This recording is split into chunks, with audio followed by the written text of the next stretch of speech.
कुरुक्षेत्र से खबर है, जहां अस्पताल में नाबालिग से यौन उत्पीड़न का मामला सामने आया है। अस्पताल में नाबालिग से रेप मामले में एक्शन हुआ। पुलिस ने आरोपी डॉक्टर को गिरफ्तार किया है। आरोपी की निशानदेही के लिए अस्पताल लाया गया। पहले भी जेल जा चुका है आरोपी डॉक्टर। कुरुक्षेत्र के एलएनजेपी हॉस्पिटल में नाबालिग से यौन उत्पीड़न मामले में पुलिस ने आरोपी डॉक्टर शैलेंद्र कुमार शैली को काबू किया। आरोपी को पुलिस निशानदेही के लिए लेकर आई हॉस्पिटल। तो स्वास्थ्य विभाग की अतिरिक्त मुख्य सचिव डॉक्टर सुनीता मिश्रा ने आदेश जारी कर आरोपी डॉक्टर को की जो सेवाएं हैं तत्काल प्रभाव से रद्द कर दी है। तो सेवा से बर्खास्त कर दिया गया है इसे। अस्पताल में नाबालिग से रेप मामले में यह एक्शन लिया गया। पहले भी ये आरोपी डॉक्टर जेल जा चुका है। तो पुलिस ने इस आरोपी को गिरफ्तार किया। कुरुक्षेत्र से ये बड़ा और गंभीर मामला सामने आया है। आरोपी को निशानदेही के लिए अस्पताल लाया गया।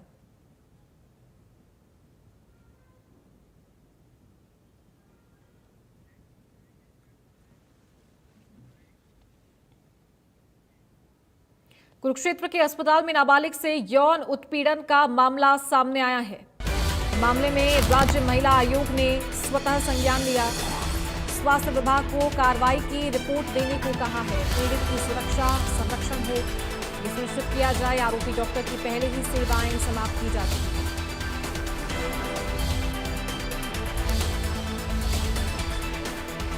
तो महिला आयोग ने इस पूरे मामले में स्वतः संज्ञान लिया। इस कार्रवाई की रिपोर्ट मांगी है। आरोपी डॉक्टर की पहले ही सेवाएं समाप्त की जा चुकी हैं।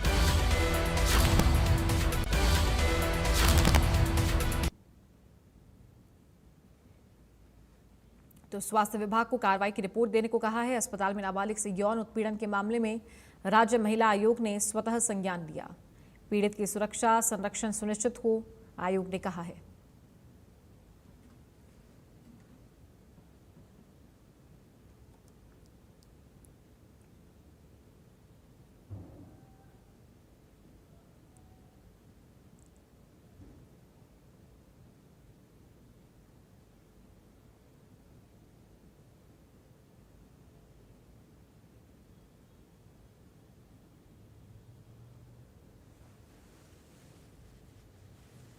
तो आरोपी डॉक्टर को गिरफ्तार कर लिया गया है। पहले भी आरोपी जेल जा चुका है। महिला आयोग ने इस पूरे मामले में संज्ञान लिया। नाबालिग से रेप का मामला सामने आया।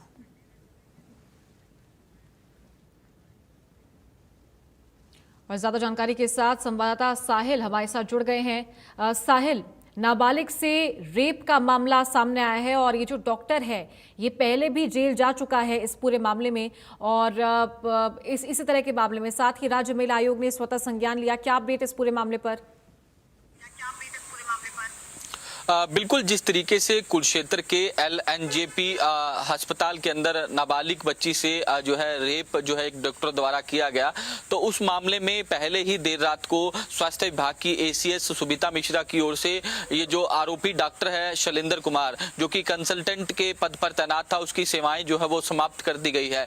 लेकिन आज सुबह ही हरियाणा राज्य महिला आयोग की ओर से इस मामले में स्वास्थ्य विभाग को एक नोटिस जारी करते हुए एक्शन टेकन रिपोर्ट जो है वो मांगी गई है कि अब तक इस मामले में क्या कुछ कार्रवाई जो है वो की गई है। इस मामले की पूरी रिपोर्ट जो है वो दी जाए और साथ ही साथ आयोग की ओर से कहा गया है कि जो पीड़ित बच्ची है प्रावधानों के अनुसार उसकी सुरक्षा संरक्षण और परामर्श और पुनर्वास सुनिश्चित करने के लिए उचित उपाय जो है वो किए जाए। तो महिला आयोग की ओर से अब सो मोटो लेते हुए इस मामले में हेल्थ डिपार्टमेंट से एक्शन टेकन रिपोर्ट मांगी है और जवाब तलब किया गया ऐसी घटना क्यों हुई और आरोपी डॉक्टर के खिलाफ सख्त से सख्त एक्शन जो है वो लिया जाए। ऐसा पहली बार नहीं है कि आरोपी डॉक्टर ने ये पहली घटना को अंजाम दिया हो। इससे पहले भी वो रेप के मामले में जो है वो अंदर जा चुका है, जेल काट चुका है। लेकिन बड़ा सवाल ये पैदा होता है कि जब उस पर पहले ही जिस तरीके से एलिगेशन लग चुके हैं, उसके बावजूद भी उसे सेवानिवृत्त के बाद जो है कंसल्टेंट के पद पर किसने तैनात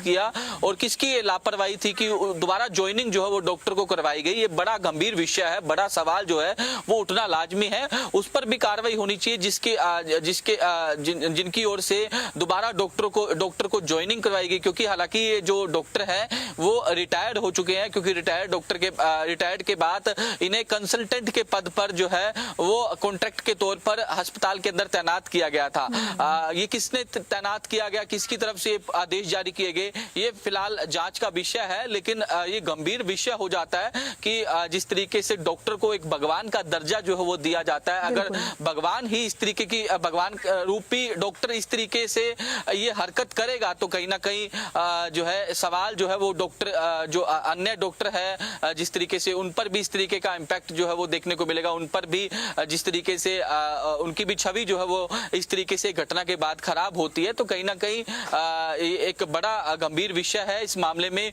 अब पुलिस ने भी आरोपी डॉक्टर को गिरफ्तार कर लिया है। पोस्को एक्ट की धारा जो है 6-10 के तहत कार्रवाई जो है वो की जा चुकी है, क्योंकि पीड़ित बच्ची के पिता की शिकायत पर ये कुरुक्षेत्र थाना पुलिस ने इस मामले में मामला दर्ज किया है। तो ऐसे में अब डॉक्टर को कोर्ट में पेश किया जाएगा और उसके बाद ही आगे की कार्रवाई जो है वो लगातार पुलिस की ओर से की जाएगी, क्योंकि नाबालिग बच्ची थी जो है इलाज करवाने के लिए कुरुक्षेत्र के LNGP हॉस्पिटल के अंदर आई थी और उसके बाद डॉक्टर की ओर से इस घटना को अंजाम दिया गया। और जब बच्ची के परिजन बच्ची से मिलने पहुंचे तो बच्ची की ओर से बताया गया कि किस तरीके से इस डॉक्टर की ओर से घिनौनी हरकत की गई और उसके साथ जो है यौन उत्पीड़न किया गया। और उसके बाद पीड़ित जो बच्ची है उसके पिता की शिकायत पर कुरुक्षेत्र थाना पुलिस ने इस मामले में मामला दर्ज कर लिया और ये मामला काफी गंभीर हो गया। और उसके बाद हेल्थ डिपार्टमेंट ने भी इस पर एक्शन लिया। रात को ही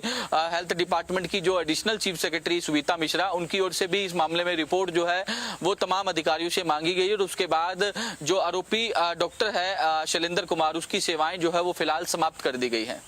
बिल्कुल, और देखिए ये बात बिल्कुल सही है साहिल कि दोबारा से इस डॉक्टर की तैनाती यहाँ पर किसने की, ये इस भूमिका पर तो सवालिया निशान खड़ा होता ही है। लेकिन अस्पताल में रेप हो जाना, वहाँ पर इतने लोग वहाँ पर रहते हैं, सुरक्षा व्यवस्था वहाँ पर होती है, तो चूक कैसे हुई या किसी और की मिलीभगत थी, ये भी सामने आ सकता है। एक छोटा सा जवाब आपसे। बिल्कुल, ये अभी पुलिस इन्वेस्टिगेशन करेगी आखिरकार पूरा मामला किस तरीके से इस घटना को अंजाम जो है वो दिया गया, क्योंकि जानकारी यही मिली है कि बच्ची को इलाज के लिए अस्पताल के अंदर लाया गया था और उसके बाद ये डॉक्टर जो है शैलेंद्र कुमार की ड्यूटी जो है वो वहां तैनात थी। तो ऐसे में डॉक्टर की ओर से उसका इलाज किया जा रहा था, तो किस तरीके से इस घटना को अंजाम दिया गया। हालांकि पीड़ित बच्ची जो है वो काफी सहमी हुई है, नाबालिग है, तो ऐसे में पुलिस जो है वो ज्यादा पूछताछ नहीं कर सकती और खास तौर पर नियम कानून के हिसाब से जो है पुलिस जो है वो वर्दी में जो है पूछताछ नहीं कर सकती, क्योंकि अगर इस तरीके की घटना के बाद बच्ची पहले ही सहमी होती है और उसके बाद जब इस तरीके की पूछताछ की जाती है तो कहीं ना कहीं बच्ची पर इसका जो है वो दिमाग पर काफी असर जो है वो डाल सकती है, क्योंकि काफी सीरियस मैटर है। तो ऐसे में जैसे जैसे इन्वेस्टिगेशन पुलिस की ओर से की जाएगी, तमाम पहलुओं पर जांच की जाएगी, तो उसके बाद ही साफ हो पाएगा कि किस तरीके से इस डॉक्टर की ओर से इस पूरी घटना को अंजाम दिया गया। किस तरीके से, क्या ये पहले भी इस तरीके की हरकत कर चुका है, क्योंकि पहले भी ये जेल जो है वो काट चुका है। आगे कई बार ऐसा भी होता है कि कई जो है पेरेंट्स होते हैं वो इस मामले को छिपा लेते हैं, लेकिन अब ये भी ठीक है। चलिए साहिल, शुक्रिया आपका ये जानकारी देने के लिए। अगली खबर का रुख करेंगे यमुनानगर से। खबर है जहां स्कॉर्पियो और थार की जोरदार टक्कर हुई है। यमुनानगर से ये बड़ी खबर, हादसे में एक युवक की मौत हो गई।